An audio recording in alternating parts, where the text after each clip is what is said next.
Well, good afternoon. I'm Sylnovia Holt-Rabb, and I'm the Assistant Director with the City of Austin's Economic Development Department, and I'm so glad you're here today.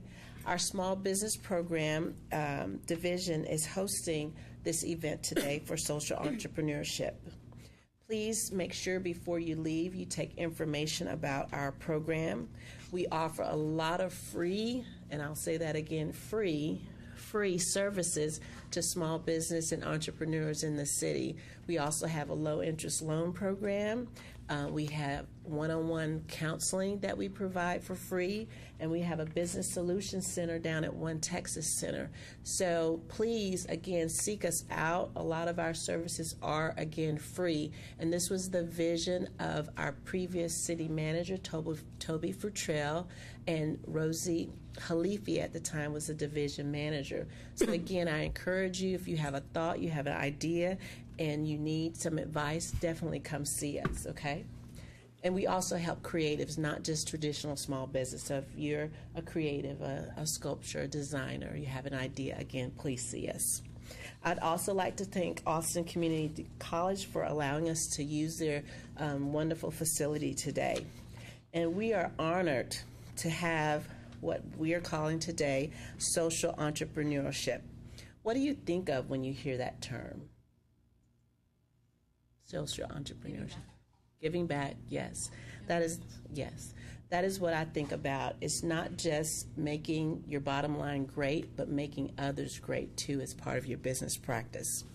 So today we're very fortunate to have Mark Hand, who teaches social entrepreneurship at the LBJ School of Public Affairs at the University of Texas and is a venture partner at Unlimited USA.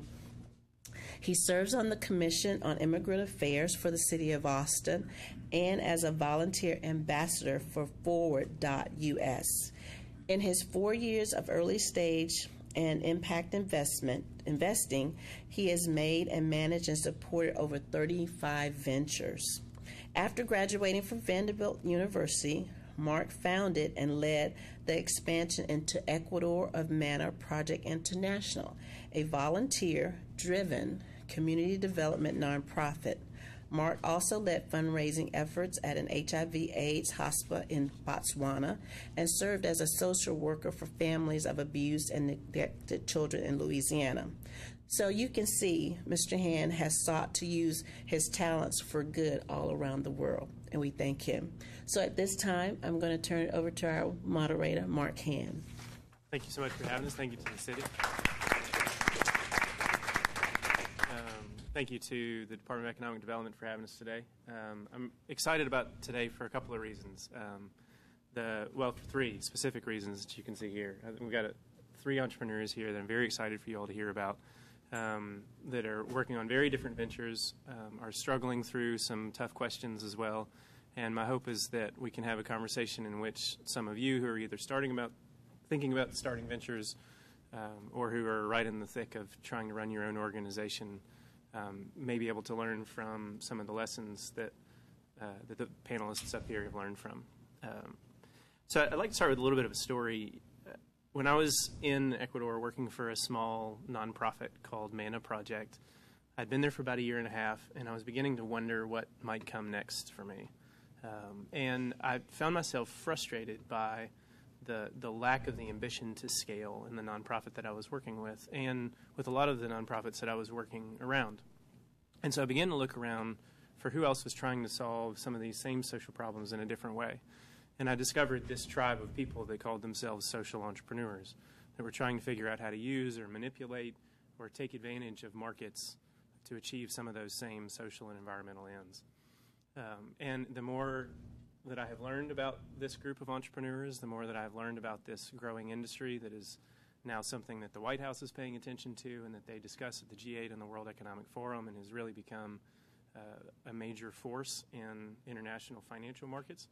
The more that I learn about it, the less that I feel like I know. And the more confused actually I am about who the players are and what the words mean and how they all fit together.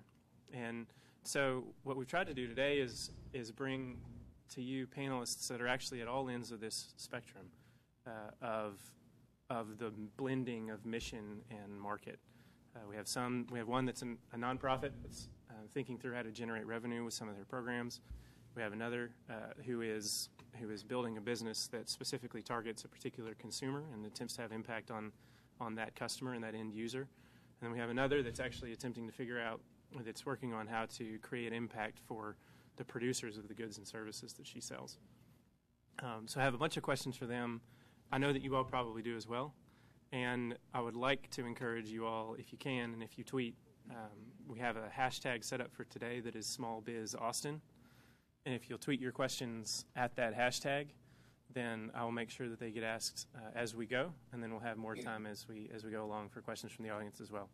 The incentive to tweet is that Amy Looper, who we'll introduce here in a moment, has brought us a free B Corporation T-shirt, the meaning of which will become clear in the next hour and a half. And the person that gets retweeted the most will get a free T-shirt. Pretty fun. Yeah. So without too much further ado, I've asked each of these panelists to share a little bit about how they started, how they came to do what they're doing today, so that they can tell us not only a little bit about their venture, but a little bit about their story as well. They're often surprising.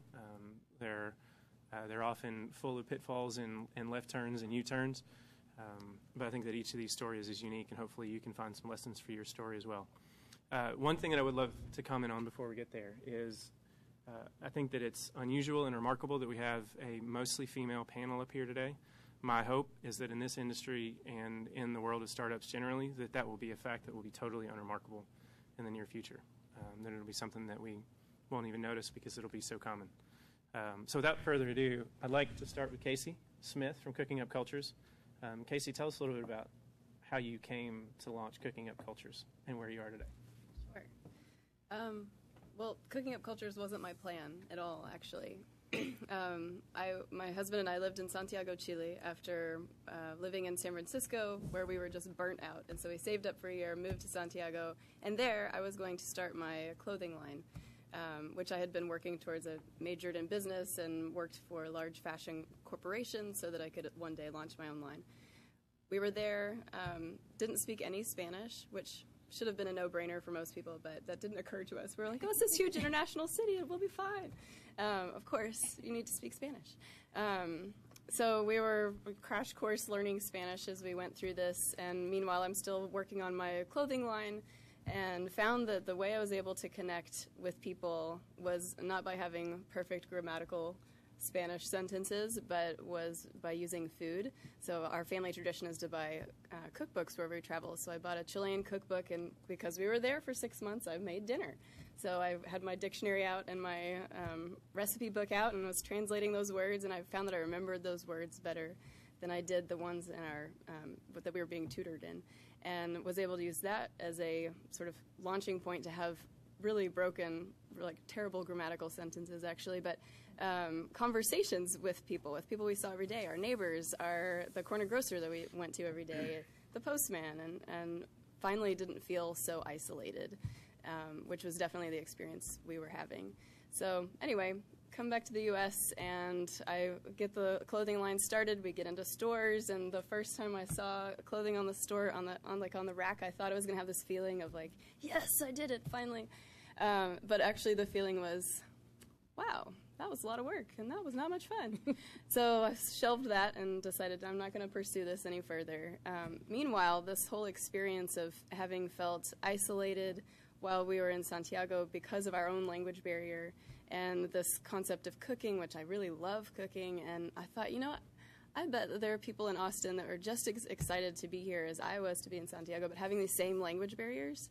And I wonder if maybe cooking up English could be something that would be interesting to people. So I happened to live next door to an ESL instructor, and we talked back and forth about this, and we decided that this would be a really good idea to just try it out and work with adults who are learning English as a second language, but using food as the tool to do that. So we started in 2010, and now we teach Spanish, French, Chinese, and we'll be launching Arabic in January, and the whole purpose is to really bridge the cultural barriers that exist in our communities so that the whole city feels like your city, not just a pocket of it, but you feel like you really belong everywhere. So, and using food, the most fundamental human function, as a way to do that. So, thanks, Casey. Jen, how did you end up starting Person Clutch? Well, for a very calculated person such as myself, I feel like I kind of stumbled into social entrepreneur endeavor as well. I don't even know where to start. I feel like it's something that was like always kind of in me, but I didn't really know what it was going to look like. I always knew I wanted to connect needs with resources, and tried a bunch of other ways to do that, such as teaching high school chemistry at a bilingual school in Honduras, where I didn't work with a single poor person, whatever a poor person. From that to getting a master's in business, thinking maybe business would be a better way to really connect needs and resources, to eventually moving to Austin and started working at a nonprofit where we were working with the homeless and the formerly homeless to help create sustainable jobs by gardening in volunteers' backyards and then selling our produce at the farmers market. But then also realizing that to try to solve this need of a sustainable job and sustainable food, we were having to teach people something that maybe they didn't care about at all. And so kind of learned a lot about what does it look like to find maybe more specific needs and then connect them with more specific resources. So at the time when I was trying to figure that out and I was tutoring math and science on the side, trying to figure out ways to make those connections, I talked to one of my friends from grad school who had just moved to India, and she would tell me the stories of the women they were working with who already had the skill set to do weaving of cotton and block printing. And so they already had the skill set, they just needed to kind of have that connection, and it was the connecting piece is what was missing. And I kind of realized, like, that's what I was really excited about, like, not necessarily teaching a whole new skill set, but being that connector. So I asked my friend how I could help, and she sent me a box of handbags. I didn't know what a boutique was at the time. I didn't know what e-commerce was at the time. I just kind of frantically Googled and read every article I could find on how to sell items online. And now I have an online boutique, which is kind of ironic, as you're like trying intentionally to get into fashion, and I don't know that I carried a handbag before I started Person Clutch.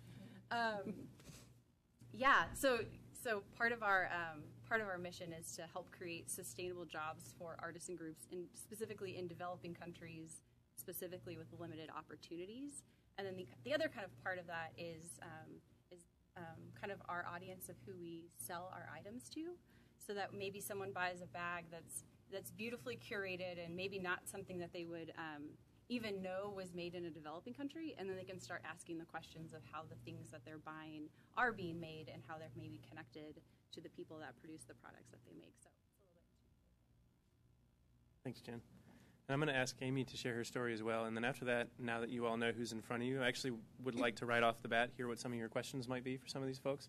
I've got my own. We'll get to a couple of those. But I'd love to hear a little bit about who's in the room and what it is that you'd hope to learn in the next hour or so.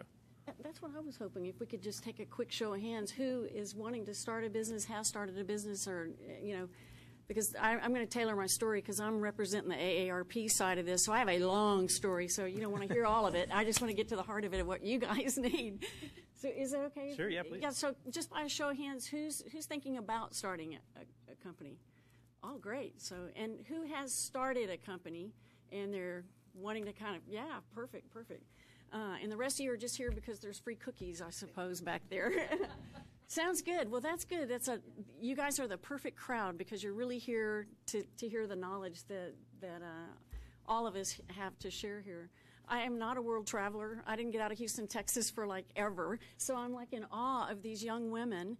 And thank you for acknowledging women in business because, like I said, the hair color I have on my hair and the wrinkles that I have is because my glass ceiling was like down here. But now these beautiful young women, are really the sky is the limit for all of us. And that's in part to you too. I really appreciate you, Mark, and how you acknowledge that for us. So my story is I was hung on the playground by a bully, by the jump rope. He wove a noose and a jump rope, threw it around my neck because I was the lowest on the food chain. I was a child that repeated first and third grade, so I was picked on.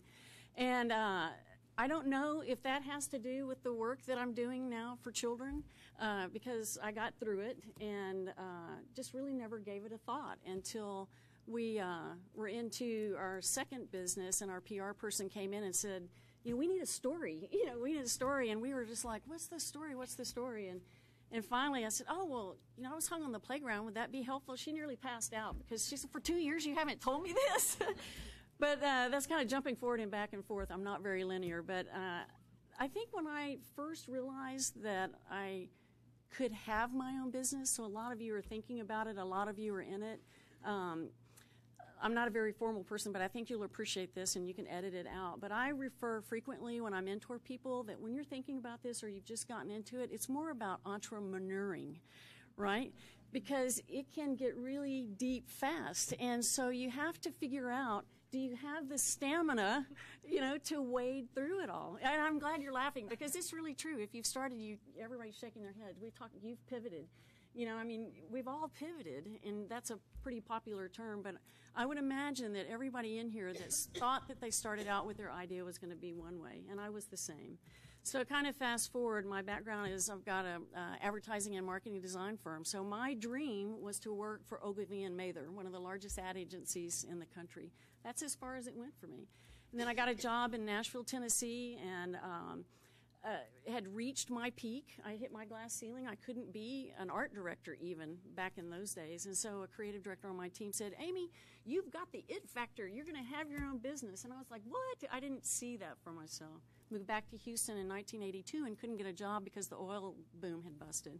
So then, in order to eat, I had to start hustling. So I accidentally became an entrepreneur, really just to be able to eat, right? How many of you are looking at that as well, right? So, we all our journey takes us different places, but that's how I got started. I had a design firm, leveraged that, and then early on I found out when technology was just kind of starting in 1995 when the World Wide Web, you guys remember that, the World Wide Web? So I thought, this is kind of cool. This may be something for me to do. And so fast forward, my business partner and I saw an opportunity to start an internet consulting firm. And we were the first to put creative, which was all of our side, with technology. And now it's ubiquitous. Everybody's doing it everywhere. And in short of 3 years, we were Houston's fastest growing private company, and we grew over 8,000% in less than 3 months. And that's why I wanted to take that ride, was because I could learn from my partners. From then on, we went public in 3 years. And so I found the opportunity to have a little nest egg. And I wanted to use technology at the point where it helped human need, because we were sort of doing that anyway, but it was for what I do affectionately call as my prostitution days. We were talking about that earlier. That company was formed not to do good. It was formed to straight up make money. And that was uncomfortable for me because it wasn't my personal mission. And that's what's important, I think, for you guys. You'll be successful if you map your personal mission to what you want to do. Because those days that it's going to get hard, that's what you're going to have to draw on, is that personal mission. But to kind of wrap up, we'd had a previous client that told us about the field of character education. And I, being from Texas, just my first words were, yes, sir, and no, ma'am. I didn't, because that was the character education in my home. And I'm like, this is interesting. We have to actually teach our children character ed. And so we just asked the question, could we solve that? Could we help kids self-solve their problems using the technology that they love? And that's what brings us to what we're doing today, is we're using a mobile platform. It's an SMS, and right now it's in the form of the birds and bees, and kids text in their sex ed questions, and our health educators answer them. Good, thanks, Amy. That's me. Yeah, thanks. Appreciate it. Yeah. So let me hear just right off the bat, now that you guys have a sense of who you're hearing from, what kind of questions did you come with? What sort of questions brought you here today? Maybe start from the, go ahead, yeah. Okay, go ahead. Jen.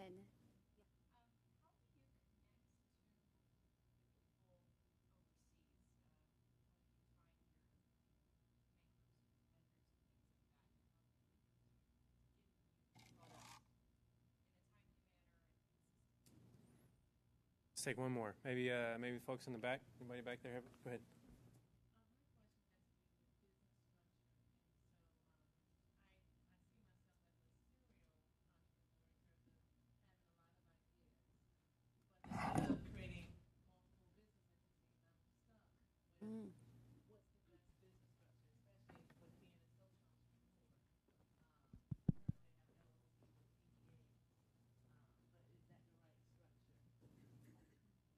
That's a good question. That's real good.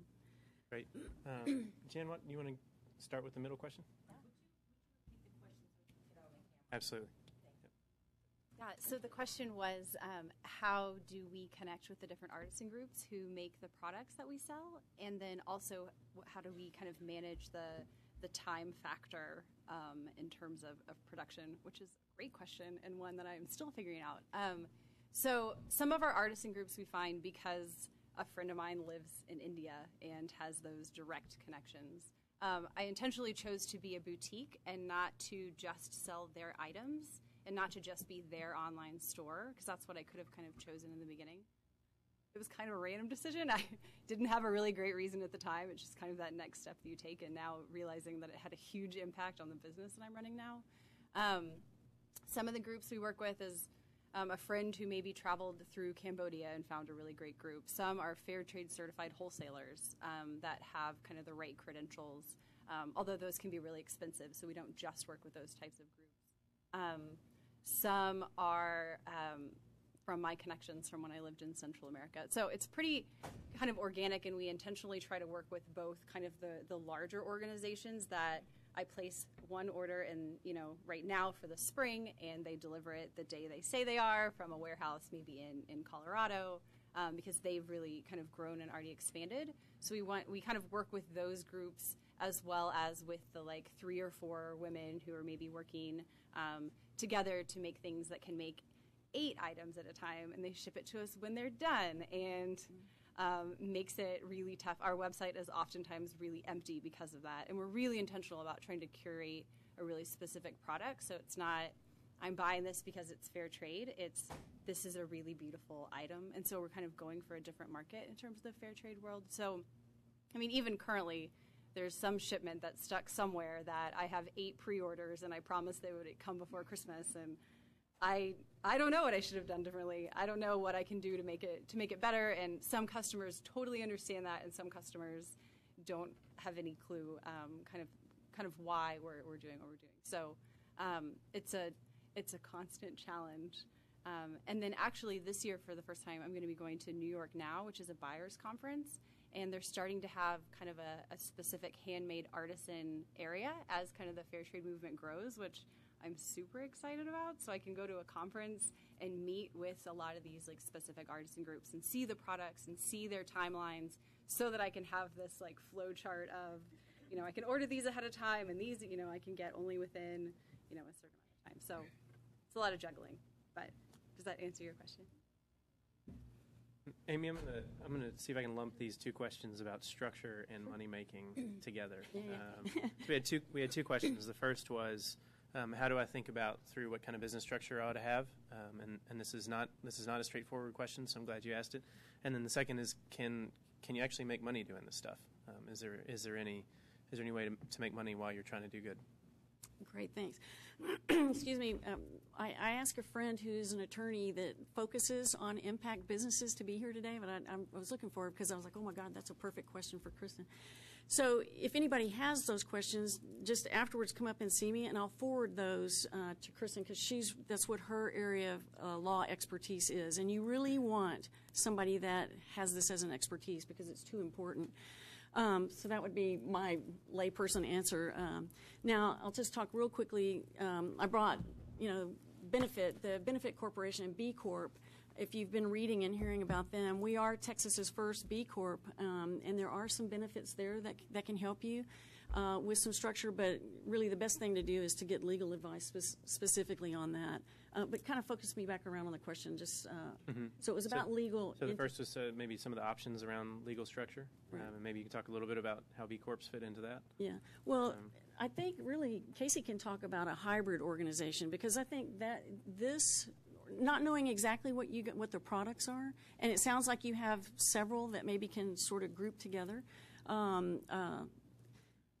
There may be some hybrid opportunities. So kind of in the hierarchy, you have nonprofits, you have for-profits. And this whole industry of impact or social innovation and social entrepreneurship has now opened up these tracks where you can, in B Corp's case, just to make it a real quick analogy for you, B Corp is similar to like a good housekeeping seal for businesses.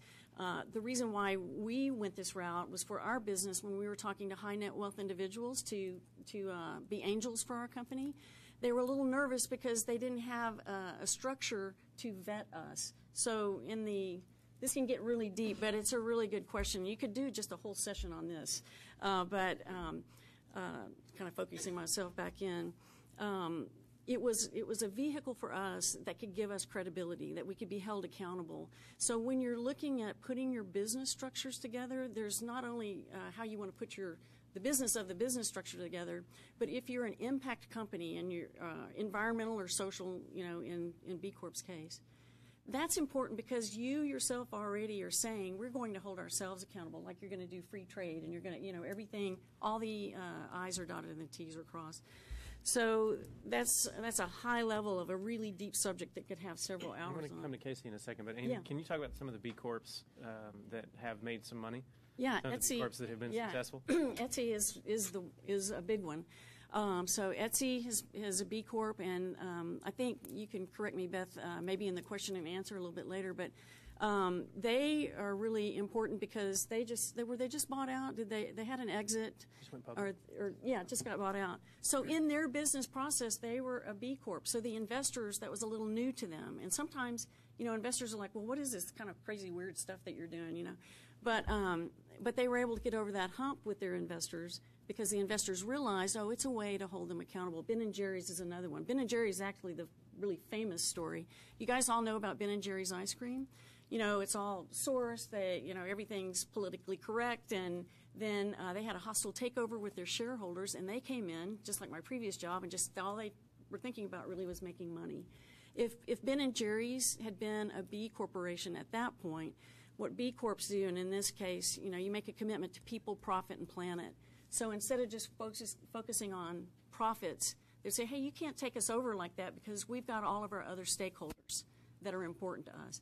So it's kind of a crash course of it's a little bumpy right now, I get that, but you can go to the websites and get a lot of information, and there's big networks here that you can get involved in to answer. Does that help answer the question? It helps. And Casey, you've had to ask some of these questions about what fits in a nonprofit, what fits in a for-profit. Can you talk a little bit about how you're thinking about that and why some of the decisions you're making right now? Yes. So Cooking Up Cultures is a hybrid entity, and we have a 501c3, which is how we formed in the beginning, was under the umbrella of another 501c3 organization. We now have our own 501c3 status. But as we're thinking about our programming and how we can become sustainable so that we don't spend all of our hours writing grants and soliciting for money, that we're actually doing the service that we want to do, what could we do that could make us more sustainable while also delivering our products and services and achieving our mission? And so we did a lot of research, and Mark's one of my mentors actually through Unlimited USA, but we've did a lot of research in trying to understand what those structures could be. And so we looked at B Corp but we're from Texas, and we want a Texas group. So we're formed as a 501c3 and an LLC, and one of the owners in our LLC is our 501c3. So we've created this legal tie so that our nonprofit will receive funding from the benefactor, which is the LLC, at some point. It's not making money yet. The product's not even launched actually in the LLC, which is online lessons. So that's how we're thinking about it in terms of the 501c3. What could we get funded if we were to continue to solicit for dollars? And we can, from what we've learned working with nonprofit funders and investors, is that if we're able to, it's all about the impact. So are you serving a certain number of people? Are you meeting this particular need in a way that is not able to be achieved through the marketplace generally? So what we're doing under our 501c3 is all of our in-person programming. Things that we can deliver. So our classes, our parent engagement classes with AISD, those are actual people we see face to face that we're doing Cooking Up English and Cooking Up Spanish and French and Arabic with. And then our online lessons would be open to the general public, and that's in development. So I don't know if that answers the question, but watch this space. Yeah. So I think as I work with entrepreneurs here, some of the things that I ask them about and helping them think through this question of structure is, what is your motivation? Sort of back to Amy's question. And if your primary motivation is to make a living, put food on the table, then it's probably the case that a for-profit structure makes the most sense. If you are really driven by a particular type of social and environmental impact that you'd like to have, then it's possible that a nonprofit makes sense. To Casey's point, sort of who will fund what is a big question. And so if you set up as an LLC, if you set up with a simple for-profit structure, it's actually pretty easy to convert to a 501c3 later. It's very difficult to go the other way. And so if you just, what you want to do is just get started and get moving, then setting up an LLC is a pretty simple first step, so that you can get moving before you have that question answered fully for the lifetime of your organization. It's a lower cost investment too, actually. Sure, yeah. So it's easy to go from an LLC to a 501c3 because the idea is that you're taking, in an LLC, you're taking the resources that belong to an individual or to a for-profit company, and you're, through the IRS, you're basically granting them to the public good.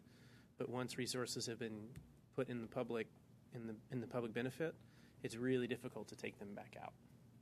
So it's hard to dissolve a 501c3 and actually pull any resources out of that entity. It's possible in ways that I don't understand because I'm not a lawyer, Right. But it's difficult. Can I tag just real quickly onto what you're saying, because this is probably on everybody's mind, but I just jotted a few notes and you might be able to fill in a little bit better. But I started thinking of one way you might get leverage. I'm always looking for leverage. Leverage, all of us know, will get you there quicker. So one of the ways that you can leverage, and I thought it was really great how you talked about how your partner is the nonprofit, right? So we have a public-private partnership, which means that our company is working with a nonprofit in North Carolina, and they're the health educators that answer our questions. So that gave us leverage. We didn't have to go out and do that, but we found a partner that was a nonprofit, and we could work together. So look at the points in your business or your service and what you're doing. Could there be some partnerships with other people where you could leverage that? Because now, and again, I'm not an attorney, but now there are some different laws in terms of how nonprofit entities can make, I'm not going to say profits, but they can have a revenue stream. And that's how our relationship with this small nonprofit in North Carolina worked.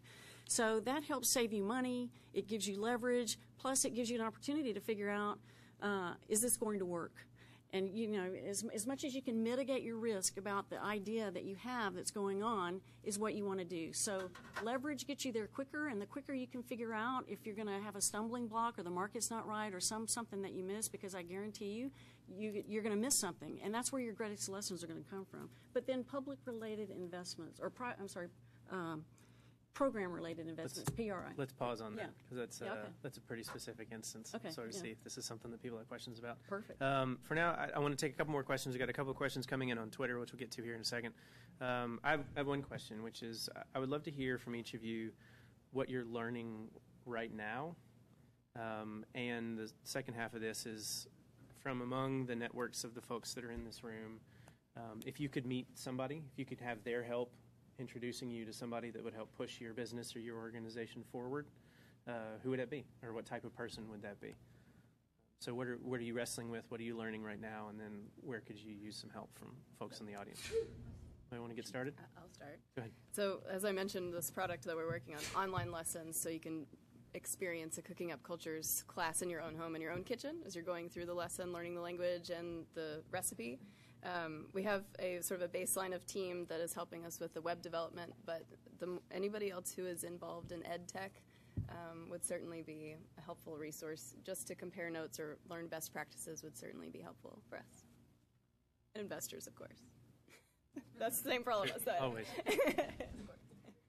One of the things I've been learning, I'm reading a book called An Ever Diverse Pair by Owen Barfield. I don't even know that it's that great of a book.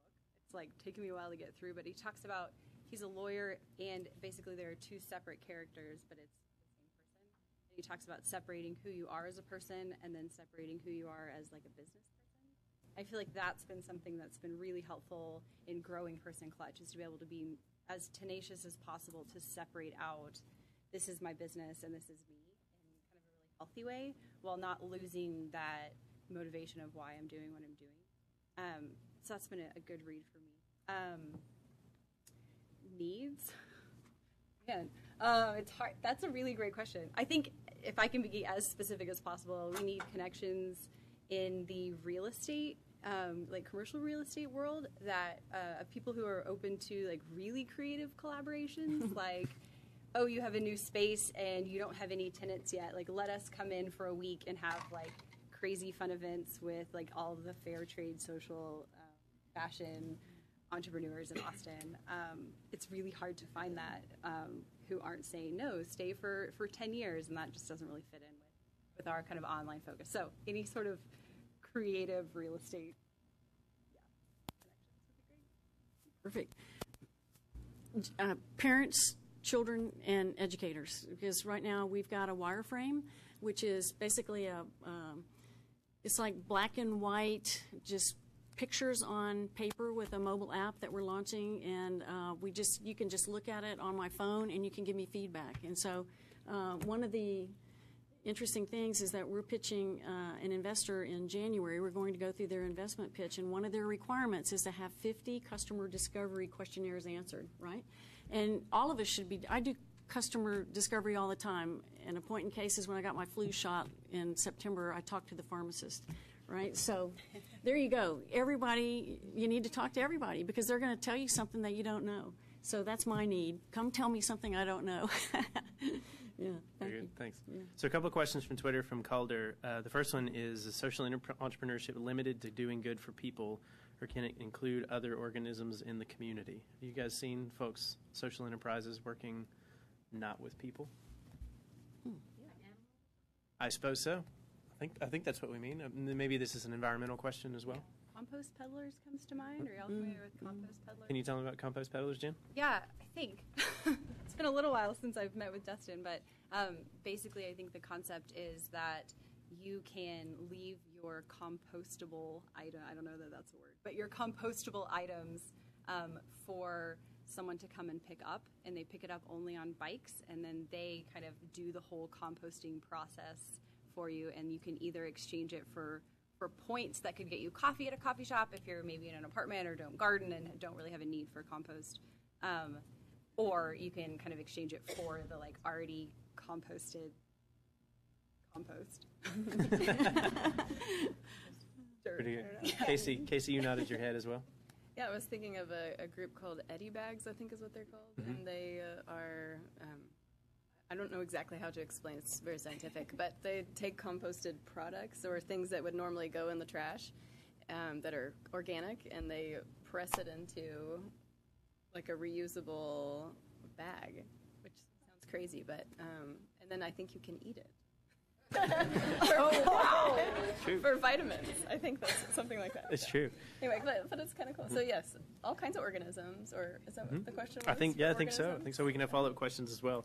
Maybe there are other organisms that I don't know about yet that we need to have an impact on. And then the second question from Calder was, is there a network for socially conscious businesses to keep this conversation going and to cross-promote? Where can I go to learn more? So where would you all point folks that are in the audience that would like to learn more, would like to get involved? I'm happy to share. If you go to SWAN, SWAN, it stands for, in case I give the wrong URL, just Google Southwest Angel Network, and they have a tab on their website, and they have a really good list of about 15 places that are varying places, a wide range of places that are supporting impact entrepreneurs. There are probably some various meetups. I just haven't pinged them. You guys might know some of them. We're talking about doing some. There's another impact fund that I'm working with, and they can do a lot. I don't know. I know you guys do too. You guys do a lot of stuff at Unlimited. But some of the accelerators, if you look up some of the incubators and accelerators, like TechRanch has an area of emphasis in supporting and nurturing impact companies. Definitely Unlimited. You guys do. But SWAN has the best list I've seen. And then, if you want to just ping me, I'm happy to share, when we stumble on stuff. Would you guys point out anything else? Go ahead, Casey. Well, I would say, too, like, what's kind of fun about the social entrepreneurship space is that, at least what I've experienced with Unlimited and other founders in Unlimited, is that, my LinkedIn is your LinkedIn kind of experience. Like, it's very much this open, like, yeah, let me help you. I know so-and-so, and I'll connect you. And I don't know if that's just because we're in Austin and it's a great city to be in, or if it's because it's the social entrepreneurship space. I'm not sure. But, yeah, certainly I'm happy to share my contacts, too, and how we can help each other grow. because it's good for our city, right? It is. So there- It is. A couple other resources I'd point you guys to. We haven't found a home for this yet, but a few weeks ago I posted something on Facebook that had a list of 12 events in the social innovation world. So if you look me up on Facebook, it's a publicly available post. And if you can imagine a better home for that information, please let us know. And then the second is there's a group in town called Austin Food Shed Investors, and for a while they had a tremendous list of all of the people that were doing anything in town. And then if you search for Austin Social Enterprise and then the word KUMU, K-U-M-U, it's a map that we've built to try to identify who's who and who's connected to who. And if you can't find that, send me a tweet and I'll respond to you as well. I would just It's K-U-M-U. Mm-hmm. I would just add the introvert's answer to that would be to find someone who's doing something interesting and like have a Skype conversation with them. And most people, I feel like, are pretty open within the social enterprise world, especially if you have something you can offer them as well. If it's feedback on a product, if it's buying you coffee, whatever that is, I think showing that you're not just there to take their time or to take their Mm-hmm. One new piece of infrastructure in town is the Impact Hub. So there's a co-working space called VUCA that is in the process of becoming an Impact Hub, which is a sort of group of co-working spaces around the world that share resources and send people back and forth. So we'll be fortunate to have that in town officially when it opens. I think in January is when they're formally announcing. It's called the Impact Hub, and if you look for VUCA, V-U-K-A, then you'll find it.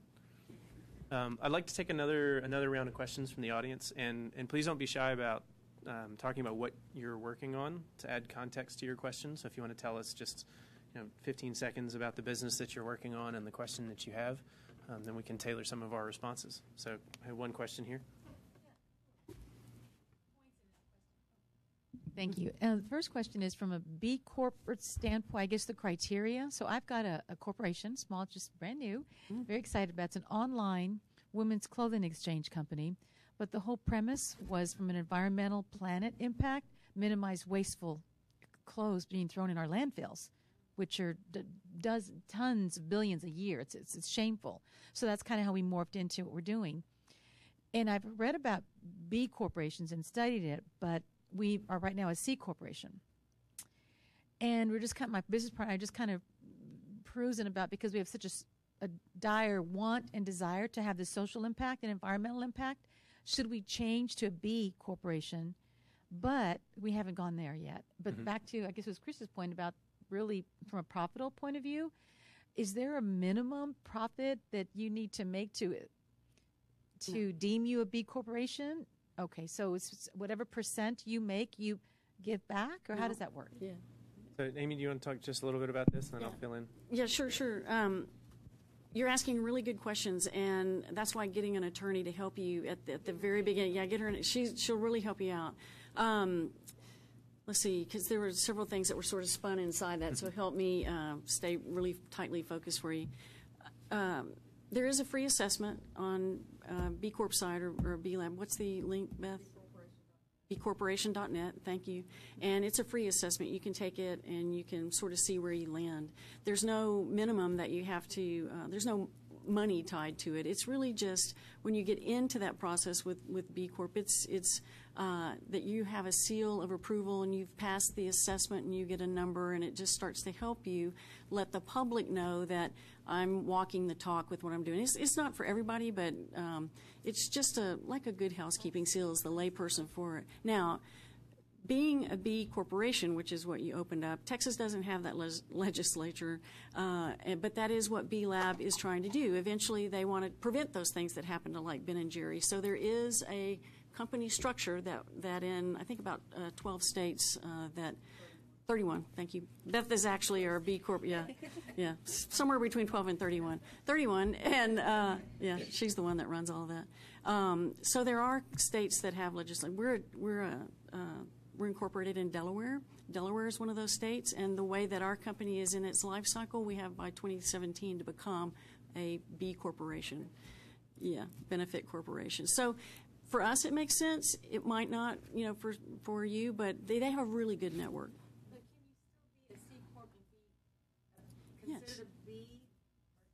Yes. So it sounds like So, yeah.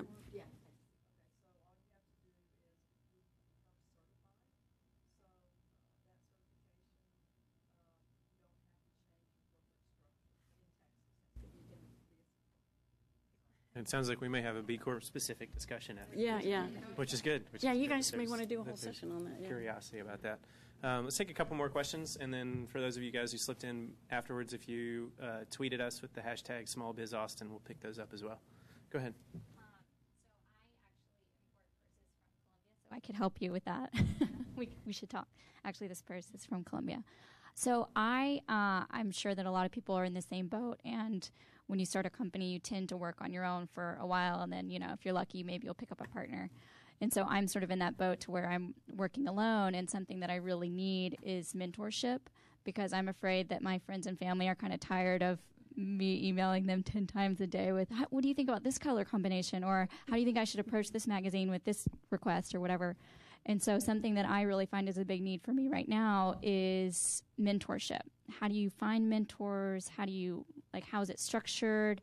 I know some people have something that's kind of like an advisory board, and I'm thinking about maybe doing something like that, because I'm like desperate to sort of talk to, even like people, if you guys want to be my mentor, Sure. I'm on the lookout. Yeah.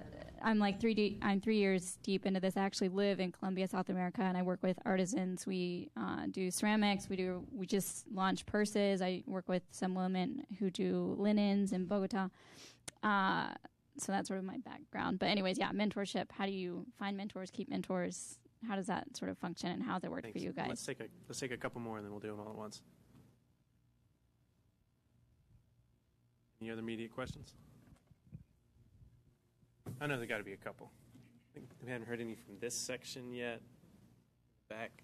I have a quick question. Okay, very good. I'm doing university level research, and I'm trying to find some sites to study that specifically are incubators for social entrepreneurship for community development and addressing social ills. So if any of you have any suggestions of sites across the country, I'd be open to hearing about that. Great. And then one more question that came in on Twitter is, should your personal mission statement be a part of your business?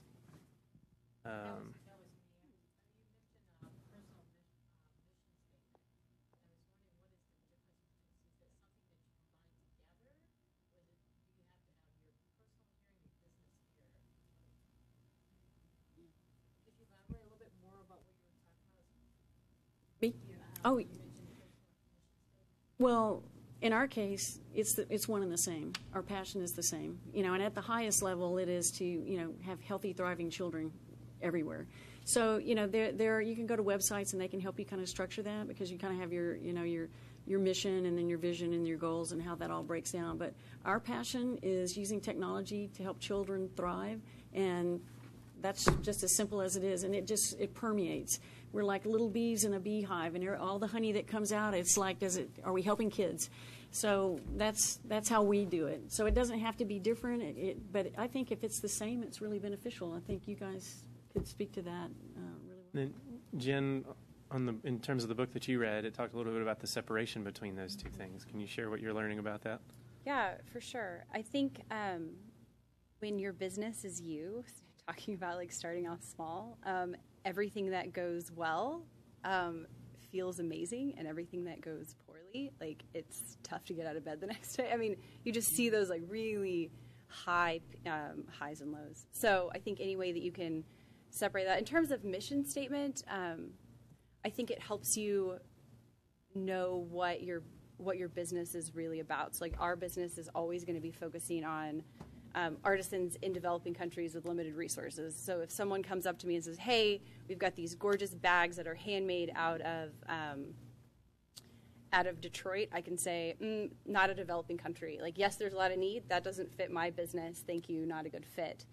Whereas my personal statement is going to be a bit more broad. I think, in general, I want to help other people, or, just more general, and I'm not necessarily looking to make personal decisions in the same way. So I think it is it's specifically I don't know, more intentionally that like filter with which I can choose like, yes, my business is about this, or no, it's not. That's a good point. Yeah, it's called An Ever Diverse Pair. It's a really weird book. I really can't believe I'm talking about it. But yeah, An Ever Diverse Pair by Owen Bartfield. He's a contemporary of Tolkien. So I'll jump in on the research question really quickly, just because it's part of what I do. One of the sources that I've found that's most helpful for that is actually a company here in town called Enable Impact. It's enableimpact.com. And the story here is that there's an entrepreneur here in town named Philip Berber, who was a successful tech entrepreneur who made $500 million selling a company to Schwab. And at some point, he went to the Unreasonable Institute in Colorado and for a couple of days listened to entrepreneurs talking about how they couldn't find investors. And then the next couple of days listened to investors talking about how they couldn't find any entrepreneurs and couldn't find any deals to make. And so he came up with this concept of a platform that would connect them. And Enable Impact is that platform. He calls it a match.com for social entrepreneurs. And what's helpful about it is that actually underneath the platform is a pretty extensive registry of all of the impact investors that the Unreasonable Institute, which is a leader in this space, had encountered over the course of 4 or 5 years, and then some of the support organizations that are there. So, and then locally on the Austin Food Shed Investors website, you'll see some of that. There are a handful of those in town. Specifically on community development and urban ventures, there's one in San Francisco called TUMML, TUMML, and they're focused on entrepreneurial solutions to urban problems. Particularly interesting, I think. Mark, may I make Of course. back on network and mentoring? That's really great that you're thinking about me, and these two would just be wonderful mentors for you because you're in the same area. The second way that's a real good way to find mentors and to find a space is to go to some of the I don't know, do you guys still have happy hours? We went to The Impact Hub does. Yeah, so the Impact Hub, if you can look and find happy hours, because those are open to the public. It's open for anybody. Again, because I mentor and do things with Tech Ranch. Tech Ranch has that's their whole pioneer theme, so they have campfires. And I think it's like, you'll just have to Google those sites. But that's a great place to go to those environments, and you can meet people, that you can just ask. And that was really brilliant for you to step up and ask. You just have to ask, what you want. So, yeah, that's good. So mentors are key. You need to get mentors for sure. I would say that going to the happy hours is certainly one way to get them, but asking people who are not necessarily in your business, but who are doing something, maybe it's totally unrelated, like medical, for example, like something that's completely different than what you're doing. They could be great mentors because they'll provide you a perspective that you might be able to apply to your own business structures and operations, and that's what I have found has been really helpful. So I have an attorney that's a mentor. We're not in the legal field at all. Like, that's not anything we're worried about, really. But his guidance has just been there on the, I send him emails of like, hey, we're on this. Is this a nut you'd be willing to crack? And so then we'll sit and meet for coffee. And it's just a matter of mentorship in terms of the business, but also how helping you as the entrepreneur through those tough obstacles. And, Mark is also one of my mentors, as I mentioned earlier, but these are the kinds of conversations we have, too. I mean, he's in impact investing, and that's not what we're focused on at all, but so talking about how they're working their business and how that might apply to ours, too, has been really helpful. But doing what you're doing is asking. That's what you've got to do, and I think it's most helpful to find them through networks that you're already connected to. And there's also, you can have informal mentors or formal mentors and figuring out what's a better fit for you. I know for me, when I have formal mentors, I end up not having the right question for the right mentor that I'm meeting, and it works better for me to know if I have a question about how I'm managing people, I know I go to Wendy Soderquist. If I have a question about this, like, I know who is in that network that I can always reach out to, and then kind of trying to keep those relationships going at all times. And then a really specific answer to your question is that I offer an apprenticeship twice a year where we kind of talk through specifically how to run a social business, specifically online, specifically within the fair trade world. So we do that twice a year, and applications are just kind of rolling. So if you go to the personclutch.com website, you can learn a little bit more about that too. That's fantastic. Okay, one more immediate question here from Yolanda.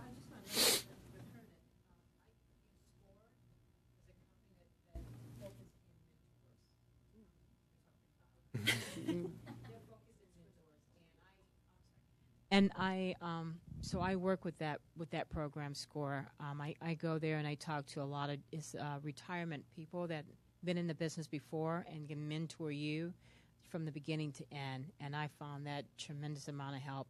And it does work to have someone that's out of your field to really ask questions for us. So definitely look them up. It's a free service. It's just signing up for it. And you can find one in your neighbor closer to where you What are. was that called again? SCORE. SCORE. That's nice. That's a good. That's a good share. Great thing. Enjoy it. So I've got a question for the panelists about what you would like to see in Austin that would further support ventures like yours. Before we get there, I also want to throw out to you guys that around this space, around the world of social entrepreneurship, there's a lot of talk, there's a lot of hype, there's a lot of people that say a lot of awesome things, and I want to make sure that there's actually space here that if you guys have questions that are critical or are a little bit skeptical, that you feel like you can ask those here. I think actually there are a lot of folks that are doing really good work, and that if we ask hard questions, that it'll make that work even stronger. So if there's somebody in the back that's like, I'm not really sure what this is all about, please feel free to raise your hand and ask that question too. So for now, as you guys look at, in the last maybe 3 years, there's been a sort of explosion of interest in these kinds of ventures in Austin. And there are a lot of different groups that are doing a lot of different work. The city has thrown its reverse pitch and is hosting us here today. What would you hope to see different actors contributing? How would you like to see this ecosystem coming together? What do you think would be really helpful to entrepreneurs like you? I'll go first. I think, again, on the mentorship piece of it. So we've got a really interesting demographic in Austin. We've got a lot of experienced adults who have run really large corporations and small and medium-sized businesses that have been successful. And I would love to see them, as they're maybe transitioning out of their full-time work in those companies, I would love to see them offer their wisdom up to social entrepreneurs. So yes, I would love to see more of that network happening. I think it could be really interesting to see what it would look like to have a space where there's freedom to fail and there's freedom to ask for input around that failure, as well as just kind of opening the conversation to even just asking what are your specific needs, to be able to have that kind of community, as opposed to what ends up being is I'm excited about all the good work we're doing, so let's talk about that, which is great and fantastic and should absolutely be celebrated, but it could be interesting to see what it would look like to have a safe space to really talk about what failures look like and how to ask for help. If anybody has done improv comedy, have you ever seen the Failure Bow, right? That's what we need, the Failure Bow organization or something. It'd be great. We already have a name. I love it. It's even better. Well, I think things like the competition just last night with the reverse, however, I think that was brilliant because it brought in a problem just really locally. For me, I see it as seed and early stage funding. That prior to the economy blowing up, I don't know if you're familiar with the term, but drive-by angels, it's kind of became a big thing out in Silicon Valley. These billionaires would just sort of drive by and give, tech kids $50,000 and, go for it. We need to see that in this space, and the economy really blew that up. And now I think slowly this is an outgrowth of coming out of the sort of dark space of the economy blowing up. So I'd like to see, the structure around it, because there's got to be structure. All of us should be held accountable. But B Corp, for example, is a good example. They are doing that, but they're doing it on late-stage companies, so like Etsy and Patagonia and all those, late-stage companies. Well, there's a lot of us that are early-stage and seed that that's where it needs to really pick up, I think. Very good. We've got to take some more questions here in a moment, but I'm paying attention on Twitter, and there's not a clear winner except for Small Biz Austin itself, which has been retweeted a couple of times. And I'm actually not sure if that's legal, so you should probably nudge the person next to you and get them to retweet whatever you just tweeted, so we don't have to leave this shirt on the table here when we go. Do we have any other questions from the audience right now for any of our panelists? I've got one in a minute. You got one in the back. Let's hear what we got. how do you guys measure your social impact for your businesses and as well as the industry? I think that's a key performance indicator, basically, for the people who are going to buy your product. So how do you guys measure it, and how do you convey that to your customer base? Very good. Let's take one more. Got one out there? Go ahead.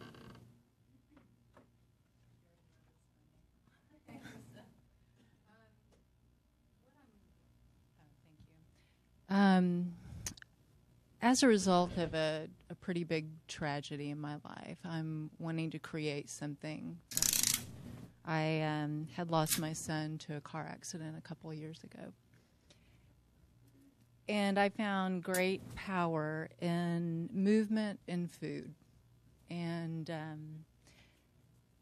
kind of like you, need mentors in this. And, I feel like,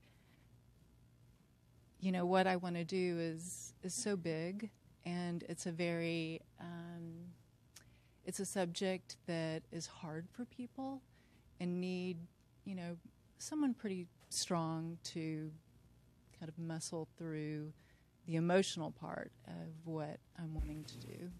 So I don't know if that makes sense, if that's really a question, but I need a mentor too. Appreciate you sharing. Yep. Panelists, take a crack at either of those. Yeah, I can speak to that a little bit. I think Could you repeat the question, Jen? Yeah, absolutely. So the question was, I guess, how do you do it to some extent, right? And tell me if I'm getting this right, but if you're creating a business or something out of something that's really tough and really personal, what does that look like, especially if you feel like you're tackling what the design industry would call it a wicked problem, or these huge knots of problems? How do you even start, and how do you be tenacious enough to keep going? Would you say that's accurate? I feel like I'm trying to take on the fashion industry, and I'm one girl who doesn't really care that much about fashion, but cares about people. And so I think that for me, it's been what is that one next step that I can do, and how do I just get started and fail often and fail quickly, and then try something else and fail intentionally too. And by that, I think I mean I don't know if this is my chemistry background, but how do I run tiny little experiments, change a variable, see what worked, see what didn't, and then for whatever reason that feels less emotional to me. That feels a little bit more separate. Because I'm now focusing on this experiment that I'm running, and then if I can keep trying it and keep tweaking it, then maybe I can get to the solution that I want. So I don't know if that kind of speaks to that. And then also speaking to your question about how do we measure impact, for us it's the cost of goods sold. So we're really specific about money that we, what we're paying artisans to make our products. I want that to increase as often as possible, and of course we have really specific measures. So we specifically kind of have this metric that, which is kind of crazy, but for every $100 for the cost of our inventory, we can employ an artisan and of course it's different in different developing countries, but in most developing countries for a month. And so we measure by months, and then we measure by years, and then we measure by kind of the longevity of our company. But I think it almost has to be that specific. This is what we say we care about. So if this number is not increasing, then we're not having a bigger impact. For us, we're using the B Corp assessment. Being a B Corp for us, for our business and where we are, it's a great list for us to be held accountable to. And so there is a version of that's online, that's free, open to the public, where you can go and kind of get a sense for the kinds of things that you can go through that are important to you. So for us, that's the measure.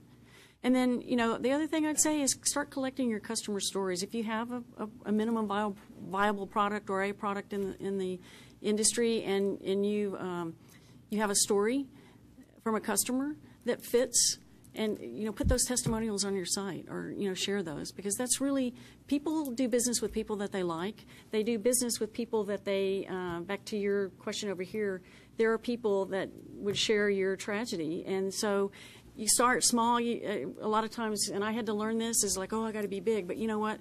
The most successful companies start with your passion and just focusing on, finding your niche, and then just adding to that. Just add those people to your network that are your they sing your praises and they're your followers. I guess I'll just remark on how we measure our impact. I'll tell you how we got to it also. We measure our impact based on participants reporting their level of improved confidence speaking the language and their improved understanding of the culture, which has been something that's been in progress because we're basically in the business of teaching cultural competency, which is really difficult to measure. And so we do self-reporting, but that wasn't how it started. I mean, we weren't even thinking about measuring our impact, actually. I mean, it started by trying to do this fun thing that we thought people would appreciate.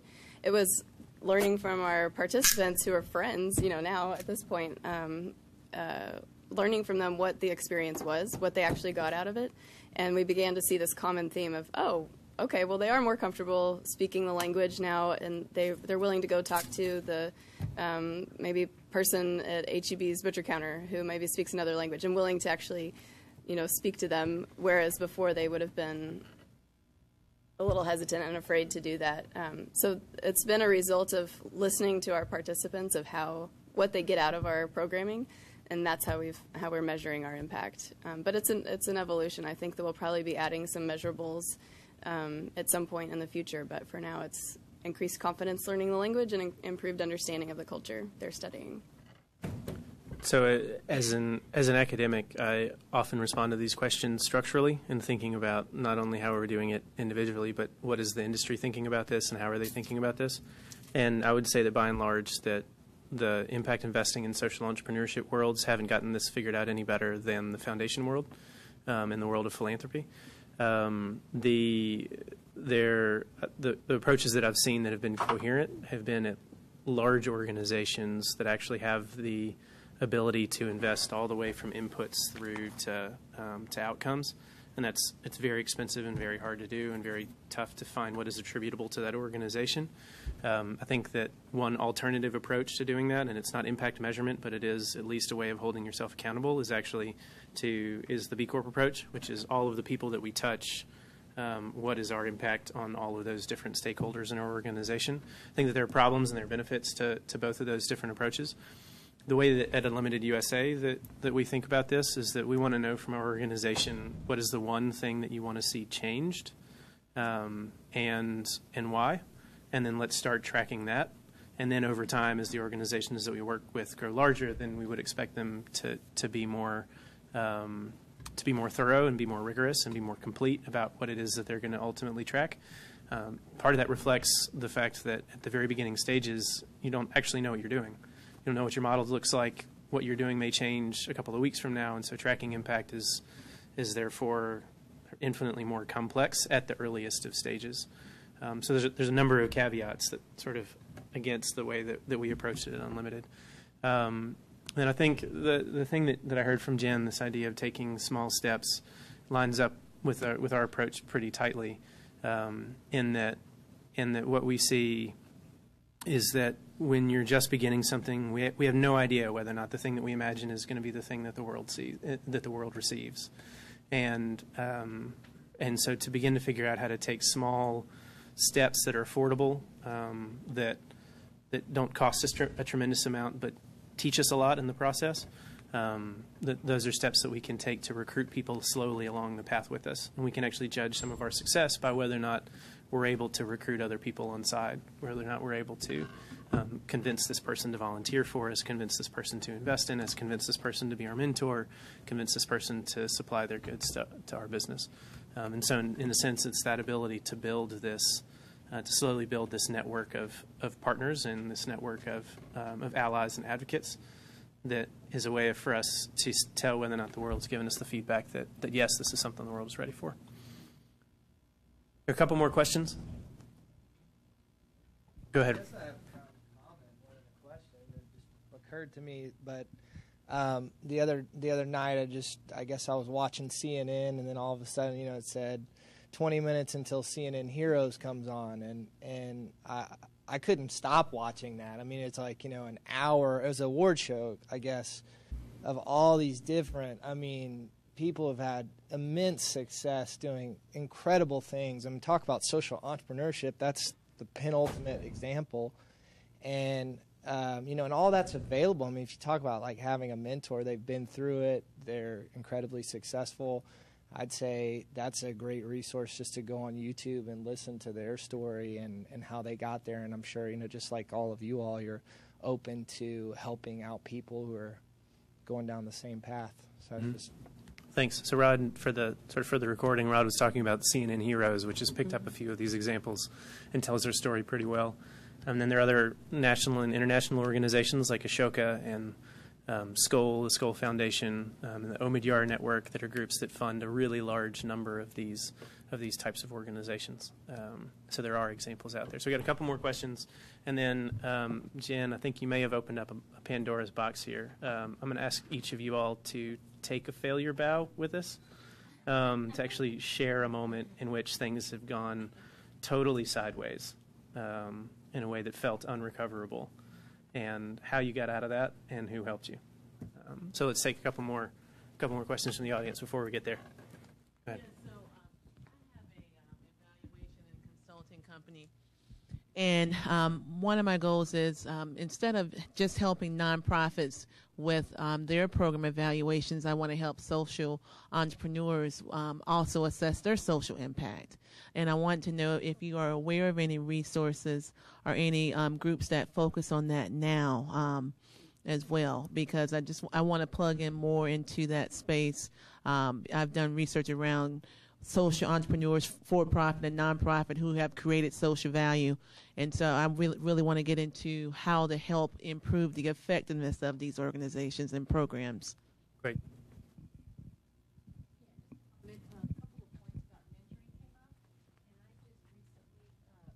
Somebody reached out to me about mentoring here locally here in Austin. His name is Brent. I forgot his last name. I have that information. He's trying to pair up mentors and mentees on any topic at all, whether it's something like your purses in Columbia or a social cause or something. And he's asking, and he puts together, I think they're quarterly local events. So if you want to give me your card, I can have you meet up with him. Great. Have you guys seen folks that are doing impact evaluation in Austin yet? Of like Ray Marshall Center, which is kind of ginormous. So I don't, but available to smaller companies, I don't know what those would be, but. Sounds like your timing might be right. Yeah. I've had a couple of people ask this question in just the last 2 or 3 months, sort of as there's more energy and attention here. How are we actually going to make sure that the organizations that are getting this energy and attention are actually being held accountable in some way to the impact that they claim to want to have? I think it's important. So I think that there will probably be some competition down the road, but you may have the field pretty clear for now. Go ahead, Natalie. My question is sort of a two-part one. So if as you declare yourself a socially responsible business, it seems like there's a potential for like kind of multiple social goods to emerge, where you may have started out with the purpose of, oh, I just want to focus on employment opportunities, but once you declare I'm a socially responsible business, then there's a lot more accountability or desire from the public to also see you be environmentally responsible or responsible in other ways. So I'm wondering if you all experienced that and how you dealt with it, and if you ever had those multiple social goods sort of in conflict with one another.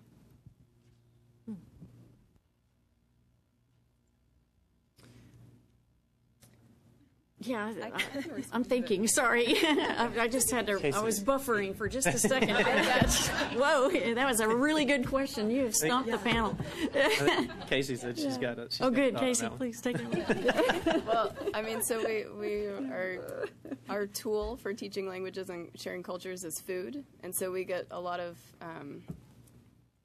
we're expected to also be very organic. Provide organic foods, and what's difficult about that is for some of the languages that we're teaching, we don't it's not available. Like, we can't get to organic foods, so that's been we have to explain that to some of our participants too. Like, we're whenever we can provide organic food, we do, but somehow it ends up being as if that's central to our organization. But so we have to really redirect and say, no, this is what our mission is really trying to reduce the cultural barriers. That's what we're focused on, not on sustainable foods, although we think that's important as well. So yes, I can say we've definitely experienced that, and we're working through how to handle it. Yeah. Example that comes to my mind is not necessarily something that others have kind of said we should do. It's maybe more of an internal struggle. As a handbag company, and you kind of talked about this landfill like afterlife of products. It's for me, it's really tough to sell someone a handbag who doesn't need a handbag, which is also why I have people who do sales for me now because I'm not great at it. So that's something that I really struggle with. If someone doesn't need something and shouldn't be spending the money, like I don't want them to purchase something that they don't need or they don't want. So it's kind of this kind of internal struggle. And then actually when we first started, knowing that we were going to be doing quite a bit of shipping and international shipping, I started looking into these carbon off-print, or what is it, carbon footprint offsets. Thank you. Yeah, no Thank you. And kind of made that as an option whenever people would be shipping and they could choose to spend a few more dollars, and no one was interested. No one cared.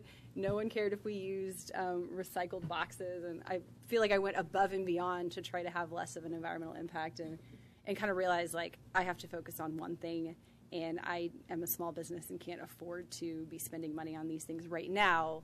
Once we kind of scale it, I'm interested in that because it's something I care about, but I was kind of surprised that my customers didn't care about it as much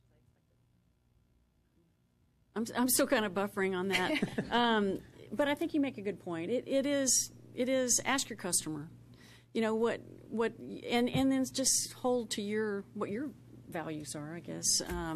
That's what's most important because that brings it back around to your passion and what you're doing, and that's kind of I'm still kind of buffering to put that in sort of our setting, but I think you guys have answered it really well. So. And I'm going to get you guys, because we're running out of time here, I'm going to get you guys to hold on to your failure bows, and you can share them with folks if they come up and ask for you to share a time that things didn't go quite right. Let me, as we wind this down, I think that the things that I would hope for you all to walk away with is that these folks are pretty similar to who you are.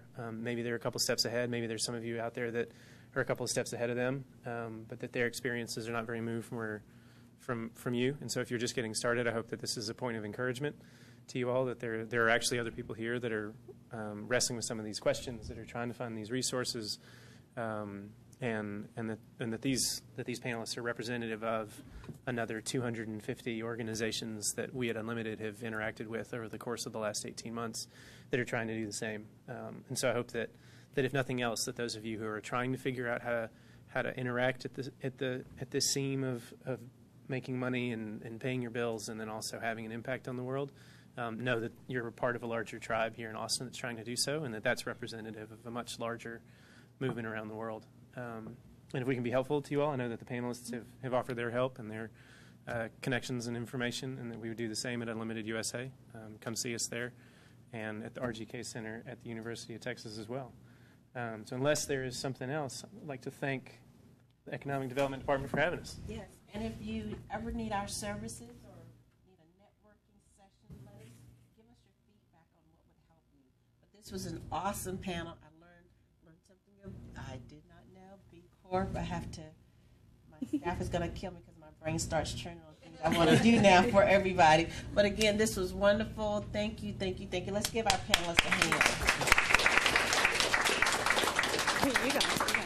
Do we have a winner for the shirt? Somebody retweets somebody else in the next 5 minutes, they get a free shirt. There's been 0 retweets so far. So I'm going to leave this with Amy. And once somebody gets retweeted, you can come claim it. And you can thank B Corp, yeah.